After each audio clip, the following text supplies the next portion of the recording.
এর সময় ঘনাতে থাকে। মুমিন জানে তার জীবনে দুঃখ কষ্ট বিপদ যত বাড়তে থাকে সুখের দিন কাছে আসতে থাকে।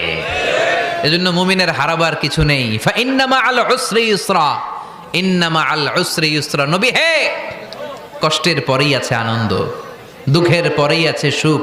আপনি সমস্যায় পড়েছেন, ওই সমস্যার সমাধানও আছে না নাই? এই পৃথিবীতে এমন কোন সমস্যা আছে যেটা সমাধান নাই? কথা বলেন। সমস্যা তৈরি করেছে কে? আবার সমাধানও দিয়েছে কে? Allah doesn't create a lock without its key. Allah কখনো চাবি না বানাইয়া ওইটার তালা বানায় নাই। কথা কন। তালাও যেহেতু আছে, ওই তালার চাবিও বানিয়েছে কে?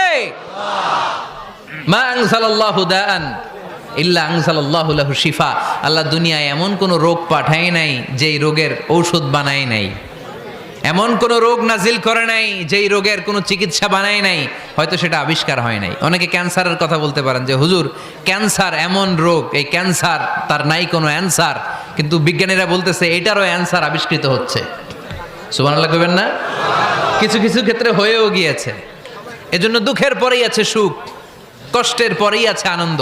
এই দুনিয়াটাই এরকম, কষ্টের পরই আনন্দ। দেখবেন তারাবির নামাজ 20 রাকাত পড়তে কষ্ট লাগে না? কোমরে ব্যথা, হাঁটুতে ব্যথা, কিন্তু 20টা রাকাত যখন শেষ করে মসজিদ থেকে বের হই, একটা আনন্দ আছে না নাই? কষ্ট করে পরীক্ষার জন্য প্রিপারেশন নিলেন আপনি কয়েক মাস, কিন্তু ফলাফল যখন ভালো হয় তখন একটা আনন্দ আছে না নাই? সারাদিন রোজা রাখলেন রমজানে, কি কষ্ট, তৃষ্ণায় গলা ফেটে যায়, কিন্তু ইফতারির সময় যখন রুহাবজা শরবতটা খাই, কেমন লাগে? একটা আনন্দ আছে না নাই?